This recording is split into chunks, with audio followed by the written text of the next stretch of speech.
Hello friends, आज हम आपको सी प्रोग्रामिंग लैंग्वेज में यूनियन पढ़ाएंगे। यूनियन क्या होता है सबसे पहले इसके बारे में जानेंगे। इसके पहले हमने जो चैप्टर डिस्कस किया था वो था हमारा स्ट्रक्चर एंड यूनियन का था, जिसमें हमने स्ट्रक्चर को कंप्लीट कर लिया है। आज हम आपको बताएंगे यूनियन। यूनियन क्या होता है, सिंपल सा अगर ऐसे बताएं तो जैसे हमारा स्ट्रक्चर वर्क करता है सेम वैसे ही हमारा यूनियन भी होता है, सिर्फ इसमें मेमोरी का जो होता है वो डिफरेंस होता है। हम स्टार्ट करते हैं। Union is a similar to structure, यानी जो हमारा यूनियन होता है सेम स्ट्रक्चर के जैसे ही होता है। Union is a user defined data structure which is use to store different data type in same memory location. जो हमारा यूनियन होता है ये क्या होता है, ये भी एक यूजर डिफाइंड डेटा स्ट्रक्चर होता है, जिसकी हेल्प से हम क्या करते हैं, डिफरेंट टाइप के डेटा को हम क्या करते हैं, एक सेम मेमोरी के अंदर हम क्या करते हैं, एक सेम मेमोरी लोकेशन में क्या करते हैं, स्टोर करते हैं। लेकिन जो हमारा स्ट्रक्चर होता था उसमें क्या होता था, जो भी हमारे डिफरेंस डेटा होते थे उसको हम अलग अलग डिफरेंस मेमोरी में क्या करते थे, स्टोर करते थे। लेकिन हमारा यूनियन क्या होता है, अगर आपने इसमें पूरा एक ग्रुप बना रखा है यूनियन का, यानी कि उसके अंदर ग्रुप बना के रखे हैं, यूनियन के जितने भी मेंबर होंगे उसका जो भी डेटा होगा एक सेम मेमोरी लोकेशन के अंदर क्या होगा, स्टोर होगा। लेकिन स्ट्रक्चर में क्या होता था, जितने भी डेटा टाइप्स होते थे अलग अलग डिफरेंट होते थे, सभी के लिए अलग अलग मेमोरी क्या होती थी, एलोकेट की जाती थी। लेकिन यूनियन में क्या होता है, सेम मेमोरी के अंदर ही डेटा क्या किया जाता है, स्टोर किया जाता है। नेक्स्ट हमारा नोट पॉइंट क्या है, union keyword is use to declare union, यानी अगर आपको यूनियन बनाना है तो इसके लिए आपको यूनियन कीवर्ड को क्या करना होगा, यूज करना होगा। सेकेंड पॉइंट है union allocates same memory for each member, यानी कि यूनियन के अंदर आपने जितने भी मेंबर बना रखे हैं यूनियन के, सभी को एक सेम मेमोरी दी जाती है। सेम मेमोरी के अंदर ही क्या होता है, उन सभी का डेटा स्टोर होता है। The size of union depends on the biggest member of union, जो साइज होती है यूनियन की वो डिपेंड करती है कि सबसे बिगेस्ट मेंबर कौन सा है, यानी कि जो भी हमने ग्रुप बना रखा है यूनियन का, जितने भी मेंबर हैं उन सभी मेंबर में से सबसे सबसे बिगेस्ट साइज किस मेंबर का है। जैसे मान लीजिए आपने इंटीजर, कैरेक्टर, फ्लोट, डबल जिस भी टाइप के डेटा टाइप का यूज किया है, तो इन सभी में से सबसे ज्यादा मेमोरी किसको एलोकेट की जाएगी, उसी मेमोरी के अंदर सभी मेंबर के डेटा क्या होते हैं, स्टोर हो जाते हैं। यानी यूनियन क्या करता है, एक सेम मेमोरी को ही यूज करता है, लेकिन जो हमारा स्ट्रक्चर होता है वो हर एक मेंबर के लिए अलग अलग मेमोरी को क्या करता है, एलोकेट करता है। अब हम इसका अगर सिंटैक्स देखें तो सिंटैक्स क्या होता है, सेम हमारे स्ट्रक्चर के जैसे ही होता है। जैसे हम स्ट्रक्चर लिखते थे सेम वहां पर हम क्या लिख देंगे, यूनियन लिख देंगे। और जितने भी सी प्रोग्रामिंग लैंग्वेज में हम कीवर्ड लिखते हैं वो सारे हम स्मॉल लेटर से ही लिखते हैं, तो यहाँ पर यूनियन स्मॉल में लिखेंगे। उसके बाद यूनियन नेम क्या है, यूजर डिफाइंड डेटा स्ट्रक्चर है या फिर यूजर डिफाइंड नेम है, इसलिए जो भी नेम आप देना चाहते हैं अपनी आवश्यकता अनुसार, या फिर डिपेंड करता है आप प्रोग्राम किस पे बना रहे हैं, उस हिसाब से आप उसका नेम दे सकते हैं अपने यूनियन का। और यहाँ पर इसकी ब्रैकेट होती है और ये हमेशा किससे एंड होती है, सेमीकोलन से। और यहाँ पर कितने भी मेंबर हो सकते हैं, मल्टीपल मेंबर हो सकते हैं, आप सिंगल भी ले सकते हैं, डबल, ट्रिपल, जितने भी मेंबर्स की आपको आवश्यकता होगी उतने मेंबर आप यूनियन के अंदर बना सकते हैं। ये मेंबर आपका इंटीजर टाइप का भी हो सकता है या फिर फ्लोट का भी हो सकता है, और ये डबल का भी हो सकता है, या फिर आप कैरेक्टर टाइप का भी बना सकते हैं, स्ट्रिंग भी बना सकते हैं, या फिर आप क्या बनाना चाहते हैं, कोई अन्य बनाना चाहते हैं तो आप क्या कर सकते हैं, इसका मेंबर क्रिएट कर सकते हैं। क्योंकि ये डिफरेंट टाइप के डेटा टाइप को क्या करता है, स्टोर करता है, उसका एक ग्रुप बनाता है जो हमारा यूनियन होता है। जैसे हमारा स्ट्रक्चर होता था सेम वैसे ही ये भी difference types of data types का क्या करता है, एक कलेक्शन यानी एक ग्रुप बनाता है और उन सभी के लिए एक सेम मेमोरी को ही एलोकेट करता है। और वो मेमोरी कौन सी होती है, जिस भी डेटा टाइप की साइज क्या होती है, ज्यादा होती है, उसी डेटा टाइप के साइज को क्या करता है, मेमोरी के अंदर स्पेस मिलता है, उसी के अंदर सारे डेटा क्या होते हैं, स्टोर हो जाते हैं। और इसका एक एडवांटेज ये होता है, अगर आपको मेमोरी की बचत करनी है, यानी कि मेमोरी कम कम यूज हो, यानी कि मेमोरी बचे आपकी, तब आप क्या करेंगे, यूनियन का यूज करेंगे। जैसे पहले के टाइम में क्या होता था कि मेमोरी जो होती थी वो बहुत कम मिलती थी, इस वजह से जो प्रोग्रामर होते या फिर जो यूजर होते थे वो किसका यूज करते थे, यूनियन का यूज करते थे। लेकिन आज के टाइम में जो हमारी मेमोरी का स्पेस है वो काफी ज्यादा है, इस वजह से हम स्ट्रक्चर का यूज करते हैं, जिससे क्या होता है, चीजें और अच्छे से समझ में आती है, क्योंकि सारी चीजें अलग अलग होती हैं तो वो अच्छे से क्लियर हो जाती है। और यूनियन में क्या होता है, उसी के ऊपर ओवरलैप हो जाता है। अब हम देखते हैं इसका प्रोग्राम बना करके। अब हम आपको क्या करेंगे, एक प्रोग्राम बना करके दिखाएंगे यूनियन का यूज करके, और यहाँ पर यूनियन नेम आप कोई भी स्टूडेंट का नेम ले सकते हैं, या फिर आप कोई भी कॉलेज का नेम ले सकते हैं, उसके मेंबर्स को आप ऐड कर सकते हैं, एम्प्लॉय का नेम ले सकते हैं, या फिर अदर आइटम्स का नेम ले सकते हैं, और उस आइटम्स के बारे में पूरी डिटेल को आप क्या कर सकते हैं, वहां पर फिलअप कर सकते हैं मेंबर के रूप में। तो मान लीजिए जैसे कोई स्टूडेंट का नेम लेते हैं तो स्टूडेंट का रोल नंबर क्या होगा, उसका सब्जेक्ट क्या होगा, उसके टोटल नंबर क्या होंगे, और उसका नेम क्या होगा, ये सारी चीजें, या फिर उसका एड्रेस क्या होगा, सारी चीजें हम क्या कर सकते हैं, यहाँ पर डिफाइन कर सकते हैं। जो स्टूडेंट का नेम होगा वो एक कैरेक्टर टाइप का होगा, और जो स्टूडेंट का रोल नंबर होगा वो इंटीजर टाइप का होगा, और जो उसके नंबर होंगे सब्जेक्ट के वो किस में होंगे, वो डबल ले सकते हैं या फिर आप फ्लोटिंग वैल्यू ले सकते हैं। तो इस प्रकार से आप डिफरेंट टाइप के डेटा टाइप्स का यूज करके आप क्या कर सकते हैं, यूनियन के मेंबर को क्रिएट कर सकते हैं। अब हम आपको प्रोग्राम करके दिखाते हैं। सबसे पहले हम कोड एडिटर पर आते हैं। यहाँ पर क्या करना है, सबसे पहले हमें हेडर फाइल को डिक्लेयर करना है, hash include studio.h। Header file को हमने क्या किया, डिक्लेयर कर दिया। इसकी साइज को हम क्या करते हैं, कंट्रोल के साथ स्क्रॉल को यूज करते हैं माउस में, और इसकी साइज को क्या कर सकते हैं, यहाँ से इंक्रीज करेंगे। उसके बाद क्या करना है, मुझे सबसे पहले अपने एक यूनियन को बनाना है, यूनियन के मेंबर को बनाना है। उसके बाद हमें क्या करना है, उसे मेन फंक्शन से क्रिएट करनी, यानी मेन फंक्शन से कॉल करना है और उसका यूज करना है। सबसे पहले हम क्या करते हैं, यहाँ पर यूनियन कीवर्ड को लिखते हैं, यूनियन कीवर्ड, और इसका हम एक नेम लेते हैं स्टूडेंट। हम स्टूडेंट को लेते हैं सिंपल सा। उसके बाद इसकी कर्ली ब्रैकेट होती है, इसको ओपन करते हैं। अब मुझे क्या करना है, सबसे पहले मुझे स्टूडेंट का रोल नंबर चाहिए, तो उसको हम इंटीजर टाइप का लेंगे, इंट रोल नंबर लेते हैं। यहाँ पर रोल नंबर हमने क्रिएट कर दिया, क्लोज कर दिया। उसके बाद अब मुझे क्या चाहिए, स्टूडेंट का नेम चाहिए, जो कि एक कैरेक्टर टाइप का हम यहाँ पर डेटा टाइप बनाते हैं, और यहाँ से मैं ले लेती हूँ नेम। उसके बाद ब्रैकेट ओपन करेंगे, इसकी साइज आप ब्लैंक भी छोड़ सकते हैं, या फिर आप इसकी साइज डिफाइन कर सकते हैं। मैंने 50 दे दिया, सिंपल सा, क्लोज किया। उसके बाद क्या करते हैं, अब यहाँ पर अगर आप साइज चेक करते हैं तो इंटीजर की 4 बाइट होती है, कैरेक्टर की अगर हमने यहाँ पर साइज डिफाइन कर दी है तो ये इसकी कितने बाइट की साइज होगी, यहाँ पर 50 होगी, यानी कि जितनी हमने साइज डिफाइन कर दी है 50 बाइट की साइज क्या लेगा, कैरेक्टर हमारा लेगा। उसके बाद क्या करना है, मैंने एक डबल नेम का क्या किया, वेरिएबल डिक्लेयर कर लिया। इसके अंदर टोटल नंबर क्या होते हैं उसको हम स्टोर करेंगे, यानी टोटल सब्जेक्ट के नंबर क्या होंगे उसको हम लेंगे, और इसको भी हमने क्लोज कर दिया। अब मुझे क्या करना है, अपने मेन फंक्शन के अंदर यूज करना है, और रन टाइम में वैल्यू को इनपुट लेना है, और एक एक को चेक करना है। तो सबसे पहले हम क्या करते हैं, यहाँ से इंट मेन फंक्शन को यूज करते हैं। उसके बाद कर्ली ब्रैकेट ओपन करेंगे। अब मुझे क्या करना है, वैल्यू को यहाँ पे सबसे पहले मुझे यूनियन को एक्सेस करना है, यानी कि इसको एक्सेस करने के लिए सबसे पहले एक हम वेरिएबल बनाएंगे यूनियन। उसके बाद स्टूडेंट, उसके बाद मैंने यहाँ पर सिंपल सा एस नेम दे दिया अपने वेरिएबल का। उसके बाद अब हम यहाँ पर क्या करेंगे, प्रिंटफ फंक्शन की हेल्प से सबसे पहले मुझे रोल नंबर इनपुट चाहिए, तो इंटर दी रोल नंबर, रोल नंबर कर देंगे यहाँ से, यानी कि जो यूजर होगा वो क्या करेगा, रोल नंबर को इनपुट करेगा। उसके बाद क्या करना है, मुझे इस रोल नंबर को रन टाइम में इनपुट लेना है, तो स्कैनअप फंक्शन का यूज करेंगे, स्कैनअप फंक्शन। उसके बाद मुझे क्या करना है, इसके लिए %d एक्सेस स्पेसिफायर का यूज करेंगे, %d मैंने ले लिया यहाँ से। अब क्या करना है, %।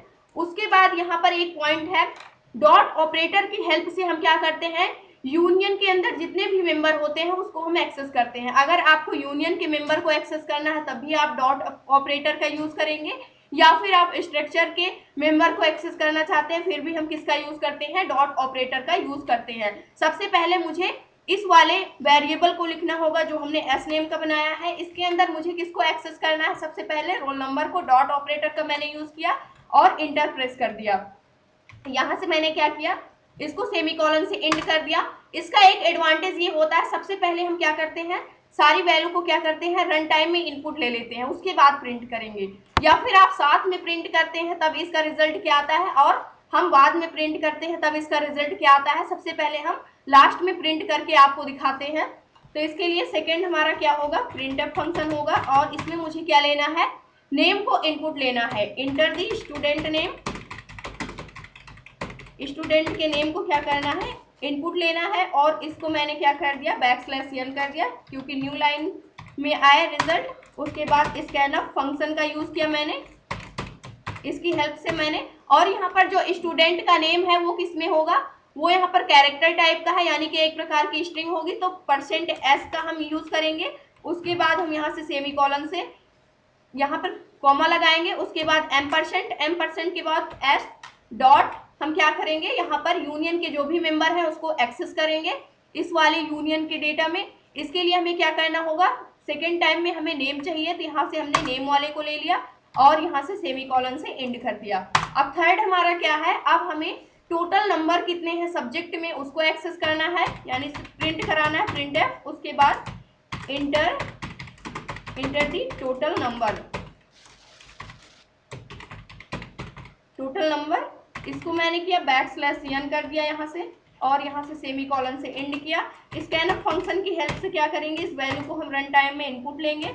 यहाँ से मैंने जो हमारा डबल होता है इसके लिए हम जो एक्सेस स्पेसिफायर यूज करते हैं, आप %f का भी यूज कर सकते हैं, %E या फिर स्मॉल ई कोई भी ले सकते हैं, तो हम यहाँ से %E लेते हैं सिंपल सा। उसके बाद मैंने क्या किया, यहाँ से कॉमा एम% और s डॉट ऑपरेटर की हेल्प से मैंने किसको एक्सेस कर लिया, यहाँ से टोटल नंबर को। उसके बाद यहाँ सेमीकोलन से एंड किया। अब मुझे क्या करना है, सभी वैल्यू को प्रिंट कराना है। सबसे पहले मुझे क्या प्रिंट कराना है, यहाँ से रोल नंबर, जिसके लिए हम क्या करेंगे, प्रिंट एफ, और मुझे यहाँ से %d रोल नंबर प्रिंट कराना है। सिंपल सा मैंने यहाँ पर डाल दिया रोल नंबर ताकि हमें समझ में आए, और इक्वल किया। उसके बाद मैंने यहाँ से क्या प्रिंट करा दिया रोल नंबर को, ये मैसेज हमने पास कर दिया। और रोल नंबर को प्रिंट कराने के लिए s डॉट रोल नंबर को हम यहाँ से क्या कर लेंगे, एक्सेस कर लेंगे। इस वैल्यू को मुझे प्रिंट कराना है। सेकंड हमें क्या प्रिंट कराना है, प्रिंट एफ। उसके बाद मुझे क्या लेना है, यहाँ पर नेम को प्रिंट कराना है, तो यहाँ पर क्या होगा, सेकंड स्टूडेंट नेम आएगा। इसको मुझे किस में लेना है, स्टूडेंट नेम, यहाँ से कैरेक्टर टाइप का है तो %s लेना होगा हमें, तो यहाँ से मैंने कर दिया %s। उसके बाद क्या करना है, कॉमा, फिर s डॉट, उसके बाद क्या लेना है, नेम लेना है, नेम, उसके बाद सेमीकोलन से एंड करना है। और यहाँ से हम क्या कर सकते हैं, नेक्स्ट लाइन कर देंगे सबसे पहले, ताकि अलग अलग प्रिंट हो सारी चीजें और समझ में भी आए। थर्ड हमें क्या लेना है, थर्ड हमें जो लेना है वो है टोटल नंबर, प्रिंट एफ करेंगे। उसके बाद मुझे क्या लेना है, टोटल नंबर प्रिंट कराएंगे, और ये किस में होगा हमारा, %E में होगा, \n का यूज कर लेते हैं। उसके बाद कॉमा s डॉट, उसके बाद मुझे क्या लेना है, टोटल नंबर लेना है। यहाँ से क्लोज किया, रिटर्न क्या कर दिया हमने, रिटर्न 0 कर दिया। कंट्रोल यस करके अपने प्रोग्राम को सेव करेंगे, तो आप यहाँ से क्या कर सकते हैं, एक साथ पूरे प्रोग्राम को देख सकते हैं। तो यहाँ से हमने सबसे पहले क्या किया है, यूनियन के मेंबर्स को क्रिएट किया है, उसके बाद उसको हमने क्या किया है, एक्सेस किया है। अब F11 करके आप क्या करेंगे, अपने प्रोग्राम को रन करेंगे। जैसे ही F11 करते हैं तो सबसे पहले हमें क्या मैसेज मिलता है, इंटर दी रोल नंबर। मैंने यहाँ पर 12 इंटर कर दिया। उसके बाद इंटर दी स्टूडेंट नेम, मैंने यहाँ से शिवानी नेम इंटर कर दिया। नेक्स्ट इंटर दी टोटल नंबर, मान लीजिए टोटल सब्जेक्ट हमारे क्या थे, 5 सब्जेक्ट थे, जिसमें से 400 मार्क्स मिले हुए हैं, मैंने इंटर किया। तो आप देख सकते हैं यहाँ पर सेम मेमोरी को क्या कर रहा है, जो हमारा यूनियन है वो यूज कर रहा है। तो रोल नंबर हमारा कैसे प्रिंट हुआ है, स्टूडेंट का नेम कैसे प्रिंट हुआ है, टोटल नंबर कैसे प्रिंट हुआ है, ये सारी चीजें क्या हो गई हैं, उसी पे ओवरलैप हो चुकी है। इसलिए हमें समझने में क्या हो रही है, प्रॉब्लम हो रही है, क्योंकि सेम मेमोरी को क्या कर रहा है, यूनियन यूज कर रहा है। और वो सेम मेमोरी कौन सी है, इंटीजर हमारा 4 बाइट की मेमोरी लेता है, कैरेक्टर हमारा कितने बाइट की मेमोरी लेता है, जितनी आप साइज को डिफाइन कर देते हैं।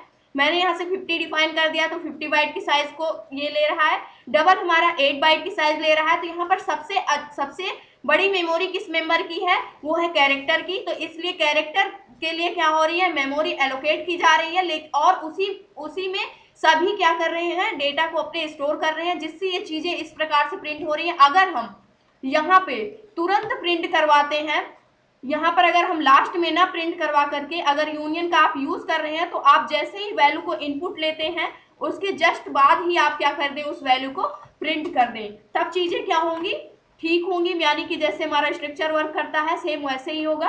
कंट्रोल X किया मैंने यहाँ से, और इसके बाद मैंने जस्ट किसको प्रिंट करा दिया, यहाँ से मैंने रोल नंबर को प्रिंट कराया और इसके जस्ट बाद मैंने किसको प्रिंट करा दिया, कंट्रोल V करके नेम को प्रिंट करा दिया और यहाँ से हमने टोटल नंबर को प्रिंट करा दिया। अब इस प्रकार से हम रन करते हैं अपने प्रोग्राम को और फिर से हम क्या करते हैं, वैल्यू मैंने 34 इंटर की तो रोल नंबर हमारा जो था वो बिल्कुल सेम प्रिंट हो रहा है। अब यहाँ पर जो कुछ एड्रेस टाइप में प्रिंट हो रहा था या फिर जो हमारी गार्बेज वैल्यू कुछ करके प्रिंट हो रही थी वो सारी चीजें नहीं आ रही हैं। सिंपल सा हमारा रोल नंबर क्या हुआ, प्रिंट हो गया है, क्योंकि इसमें सबसे पहले इंटीजर के लिए क्या हुआ, मेमोरी मिल गई। उसके बाद स्टूडेंट नेम मैंने क्या यहाँ पर एंटर कर दिया, शिवानी। उसके बाद स्टूडेंट नेम भी हमारा प्रिंट हो गया। टोटल नंबर मैंने 700 इंटर कर दिया। टोटल नंबर देखिए आप यहाँ पर कैसे प्रिंट हो रहा है, एक रैंडम वैल्यू यहाँ पर क्या हो रही है, प्रिंट हो रही है। तो इस प्रकार से क्या होता है, जो यूनियन होता है वो क्या करता है, एक सेम मेमोरी को ही यूज करता है। जितने भी मेंबर होते हैं, जो बिगेस्ट मेंबर होता है उसी के लिए मेमोरी क्या कर देता है, एलोकेट कर देता है। उसी सेम मेमोरी में जितने भी डेटा मेंबर होते हैं, यानी जितने भी मेंबर होते हैं उस यूनियन के, वो सारे उस मेमोरी का यूज करते हैं और उसके अंदर अपने डेटा को स्टोर करते हैं, जिससे क्या होती है, वैल्यू क्या होती है उसी में मिक्सअप हो जाती है और समझने में क्या होती है, प्रॉब्लम होती है। तो इसलिए क्या होता है, यूनियन का यूज करने से जो मेमोरी की बचत होती है, लेकिन इससे चीजें क्या हो जाती हैं, उसी पे ओवरलैप हो जाती है। जो हमारा स्ट्रक्चर होता है उसमें सभी डेटा मेंबर के लिए क्या होती है, मेमोरी अलग अलग एलोकेट की जाती है। अगर हम यहीं पर स्ट्रक्चर कर देते हैं, स्ट्रक्चर का यूज करते हैं, स्ट्रक्ट कीवर्ड का यूज करते हैं और यहाँ पर भी हम क्या कर देते हैं, स्ट्रक्ट कर देते हैं। और उसके बाद इस वैल्यू को हम कहाँ पर प्रिंट करते हैं, इसके बाद ही ऐसे ही सिंपल सा कंट्रोल एस करते हैं, F11 से रन करते हैं। अब हम इसको प्रिंट करके देखते हैं। जो हमारा लास्ट का कुछ प्रिंट हो रहा था वो कुछ अलग टाइप में प्रिंट हो रहा था, यानी कि एक रोल नंबर जो हमारा प्रिंट हो रहा था यहाँ से टोटल नंबर, वो भी ऐसे ही प्रिंट हो रहा है। ये क्या कर रहा है, यहाँ पर जो हमने पहले से क्रिएट किया था सेम वही यूज हो रहा है, क्योंकि ये जो लोकेशन है ये उसी को रीड कर रहा है। नहीं तो इसका जो टोटल नंबर था ये सेम टोटल नंबर को क्या करता है, यहाँ से प्रिंट करता। तो ये था आज का हमारा टॉपिक। और डिफरेंस क्या होता है, डिफरेंस सेम यही होता है कि जो स्ट्रक्चर होता है वो क्या करता है, अलग अलग मेमोरी एलोकेट करता है जितने भी डेटा मेंबर होते हैं स्ट्रक्चर के उन सभी के लिए, लेकिन यूनियन एक सेम मेमोरी एलोकेट करता है प्रत्येक डेटा मेंबर के लिए, जिससे कि क्या होता है, जो वैल्यू होती है वो एक ही, जितने भी डेटा मेंबर होते हैं वो सारे एक ही मेमोरी लोकेशन को यूज करते हैं और वहीं पे अपने डेटा को क्या करते हैं, स्टोर करते हैं। तो ये था आज का हमारा टॉपिक। आई होप दोस्तों आज की इन्फॉर्मेशन आपको अच्छी लगी होगी। अगर वीडियो अच्छी लगी हो तो प्लीज लाइक करना, शेयर करना और हमारे चैनल को सब्सक्राइब करना। Thanks for watching this video.